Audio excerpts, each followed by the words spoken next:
What's up, everybody? Today, we're gonna talk about Baldur's Gate 3, more specifically, the fighter class and its subclasses. Now, in one of my previous video, I did mention that Baldur's Gate 3 would only see player handbook content. Well, most likely. If that's a subject that interests you, please feel free to go check the video out. Its link is gonna be in the description below. Without further ado, let's get into what we can get from the fighter class in Baldur's Gate 3. Well, the basic of the fighters is this. You'll get exactly this for all the fighter classes you take.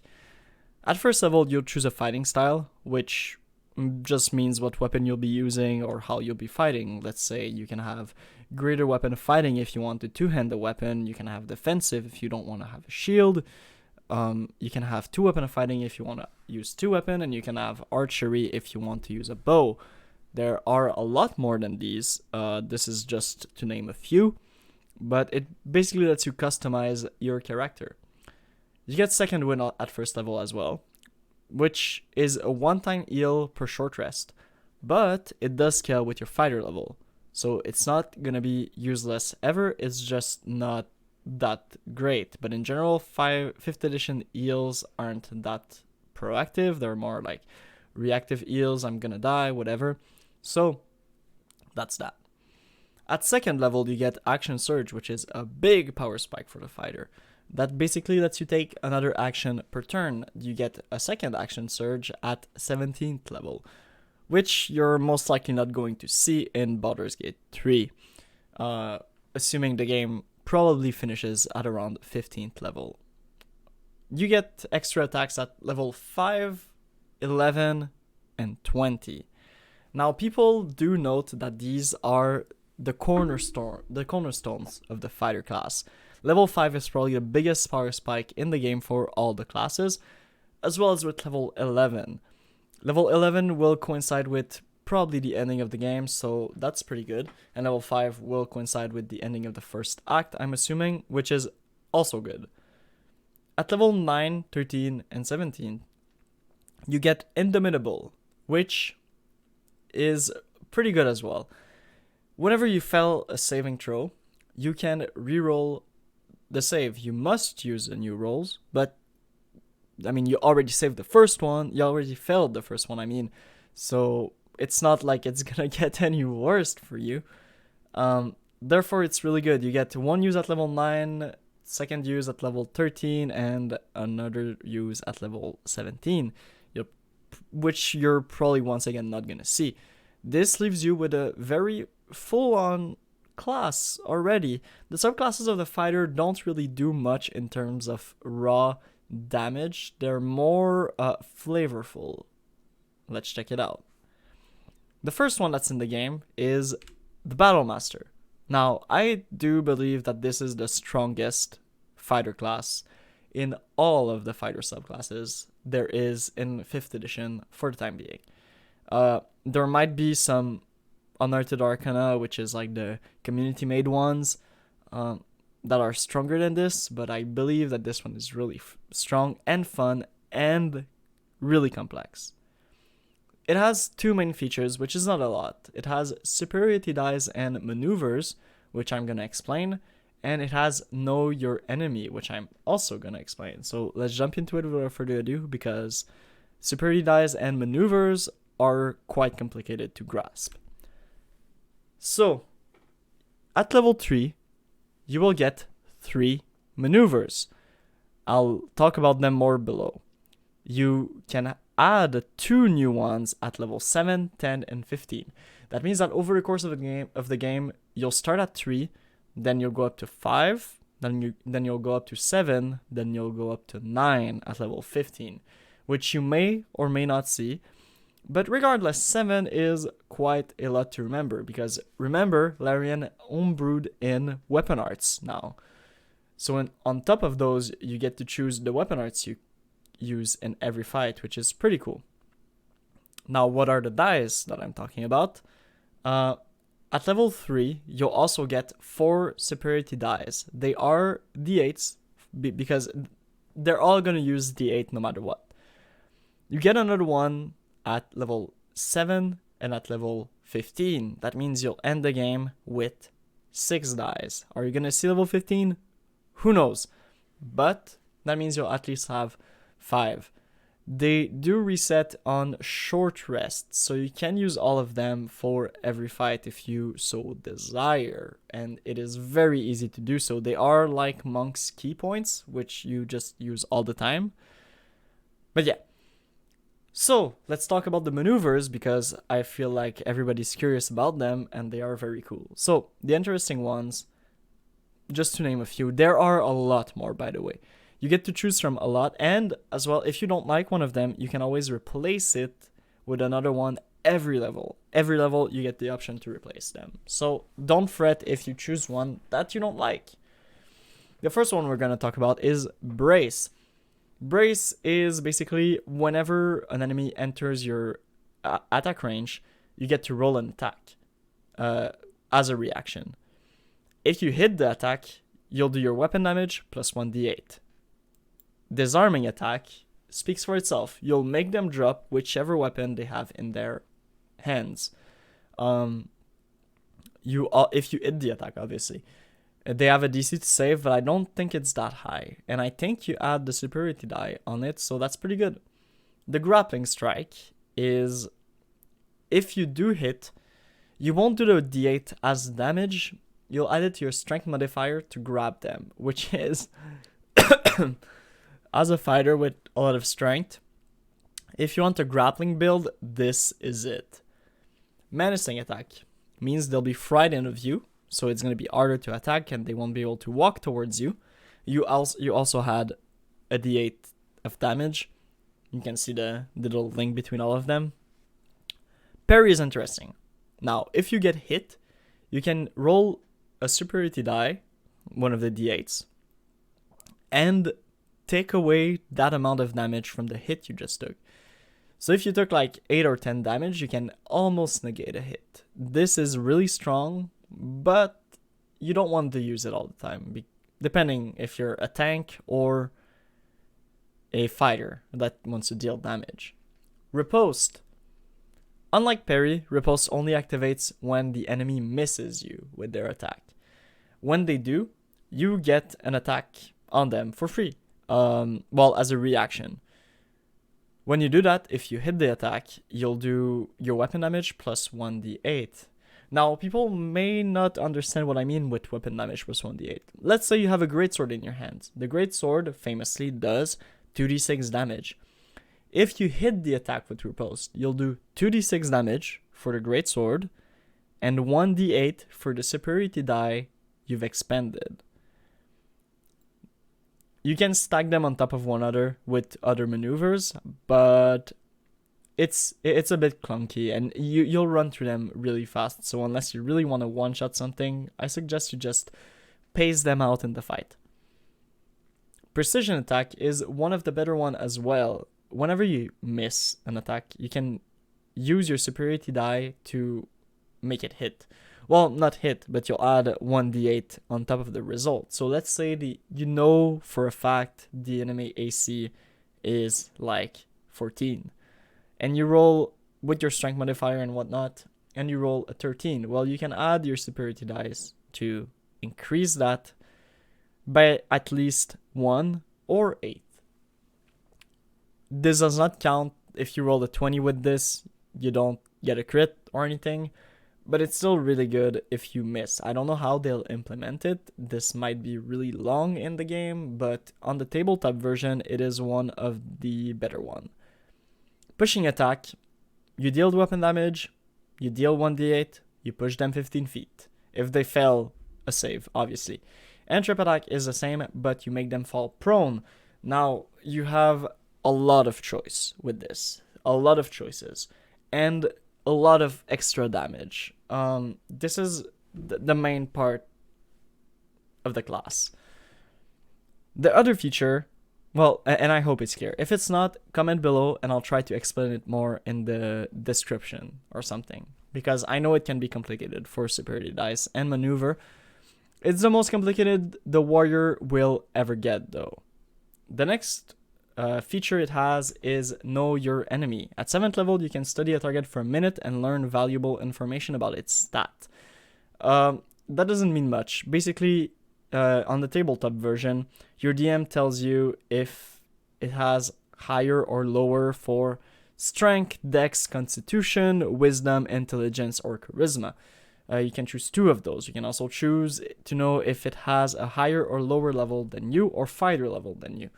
How are they going to implement this in the game? I have no clue. They might just give you like vulnerabilities or whatnot, which is also really good. The next subclass, is the Eldritch Knight. It is less powerful, but oh so much more flavorful. The main features are spells, obviously. Weapon Bonds, War Magic, Eldritch Strike, and Arcane Charge. Now, I'm going to talk about all of these in more details later on. But the Arcane Charge is very simple, so I was just going to talk about it right here. At 15th level, which you're not even you're going to see, you get Misty Step, which is basically you can teleport as a bonus action to anywhere you see within 30 feet, I believe. It's not that good for 15th level, but it is what it is. Now, onto the main juicy feature, the spells. I have the table here of what level spells you can learn at what level. You can see here that at level 7th, you can learn 2nd level spells, and at level 13, you can learn 3rd level spells. 4th level spells won't even come until level 19, which you'll never see in Baldur's Gate 3, unless there's like a really big DLC coming up. Who knows, but so far, you're probably not gonna see it. Now, what does this mean more concretely? It means that you only get Fireball at level 13. Now, most full caster or full martial classes do get their big power spike at level 5. And that's still true for this class because it gets a 2nd attack, but the spellcasting are more flavorful. You're not gonna hurt the enemies or CC them. You're merely just gonna have fun with it, which is really great. The Eldritch Knight is loved by many people. I just don't find it as good. The other features are Weapon Bond. You basically spend an hour with a weapon. You can do that during a short rest, and then the weapon is yours. You can summon it wherever you want. You don't need to carry it on you, and you cannot be disarmed. You can do this with 2 weapons, but not a 3rd. War Magic, it's basically if you cast a cantrip as an action, you can attack as a bonus action. This does cancel out the extra attacks, so this is like kind of like, oh well, there's no reason for you to use cantrips, right? Because you have 2 attacks already. So it's level 7. Sorry, I didn't write it here. It's at level 7, and basically give you cantrip as an action, extra attack for like to balance the 2, so you can firebolt something and then attack at the same time. It's pretty neat, but it's not that great. At level 17, I believe, you can use spells instead of cantrips, which spells instead of cantrips on this thing, it's insane. It's insanely strong. You just get it way too late. Oh, sorry. You just get it way too late. Eldritch Strike is whenever you hit someone, it lowers their resistance to your spell DC. This is basically just to make it so you might CC some things, but it's only at level 10, and by then the game's almost over. The enemies already have such high stats. I don't see it going well. Is the Eldritch Knight worth going into? Yes, obviously.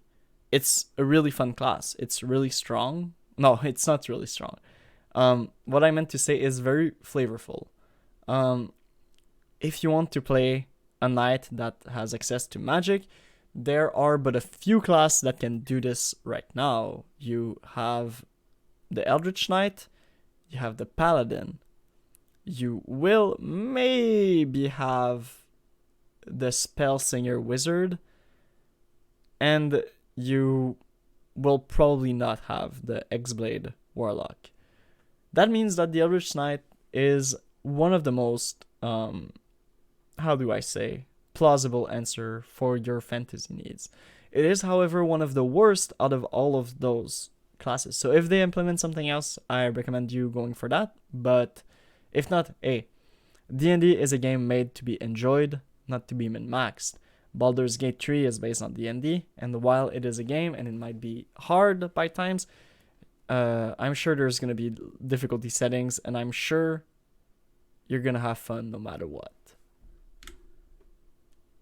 The next one that's not in the game currently but is going to be is the Champion. Now the Champion is not great and not really flavorful. It's basically if you're an Olympian that went to war. The main features are improved critical at 3rd level and at 15th level.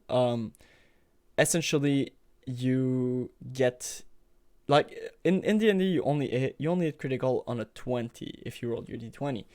Now, with this at 3rd level, you get it if you hit it on a 19 or a 20, which is huge. It's doubling your range. At 15th level, you get it on an 18 or a 20, which, well, 18, 19, and 20, which is still pretty good. Remarkable Athlete means you get proficiency on a lot of the athletic skills. You can also double your proficiency bonus for those skills. It is pretty good if you want to pass checks, but I don't know. I don't know how strong it can be. You get an additional fighting style at 10th level. Fighting style is that thing at the beginning we talked about, where like it kind of like decides what flavor your fighter is going to be. This is neat. I just don't know how strong it is, but you can probably take defensive no matter what and just add 1 AC. And Survivor, which at 18th level, you can regain HP if you have less than half your HP. This does not work if you are at 0 hit points, but it's still pretty good survivability. In general, the Champion is not the best one. I think the one most people will choose will be the Battle Master because of the maneuvers. It is the most fun, complex, and rewarding style. Now, I did say that Baldur's Gate will mostly be player handbooks, subclasses. But, however, Larian showed that they can homebrew properly or even add stuff from other places, right? They did add the Githyanki to the game just for flavor, and those are not player handbook races. So, what can we expect to see? Well, I'm not sure if they'll add any of those, but I've put two fighter classes that I really, really hope they are going to put in. The first one is the Cavalier. Now, I'm not going to go into details because those are not confirmed. Well, they're far from confirmed. They're probably not going to be in, but it's my little dream, okay? Let me dream. I'm just going to go over them really quickly, and then I'll let you off. The Cavalier is the ultimate melee boy. They basically have features like whenever you hit a foe, you mark them, right? For like a turn. And then if during their turn they hit anyone else but you, they have disadvantage on it. Now, if the person hits, if the person they hit is next to you, later on, a few levels down the line, you can add 1d8 as a reaction to their AC. So they are almost never going to get hit. AC in AC in D&D 5th edition is not that high, but the attack rolls aren't that high. Therefore, if you add 1d8, it's gonna hamper their ability to hit them by a lot.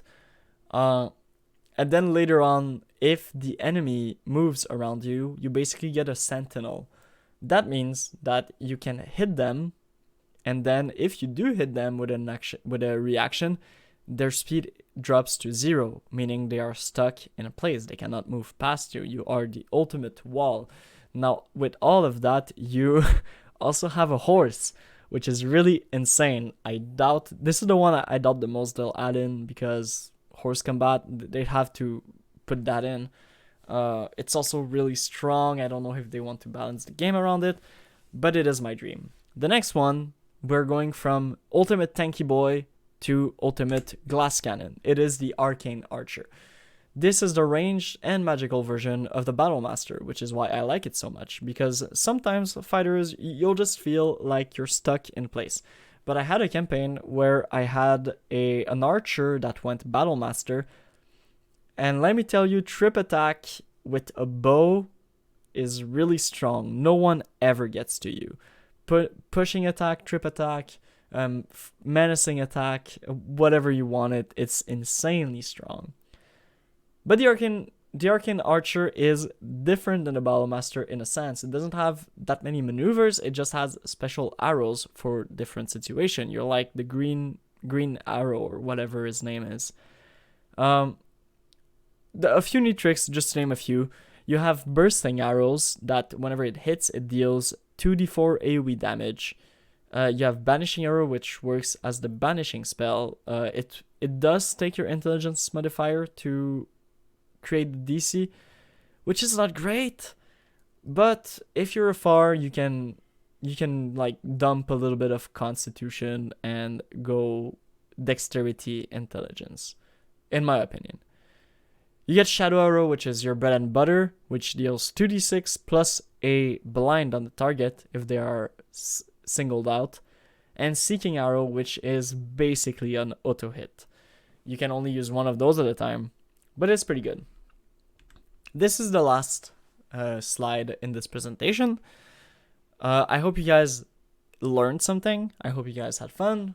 Let me know which class you would like to see next. And let me know what you think about the presentation. Should I keep this? Should I make it more colorful? Should I add a lot of image? Should I just take game footage and talk over it? I can do all of those, for sure. For the next class, I was thinking something that is not in the game yet, that I can add to mods in the game. But yeah, we'll see. Let me know in the comment section below. I'm probably going to do 2 of those a week starting next week. We'll see how busy I am with work. And yeah, that's about it. I hope you guys had a good time. If you did, like, comment, subscribe, whatever you want. Always helps out. And I'll see you guys next time.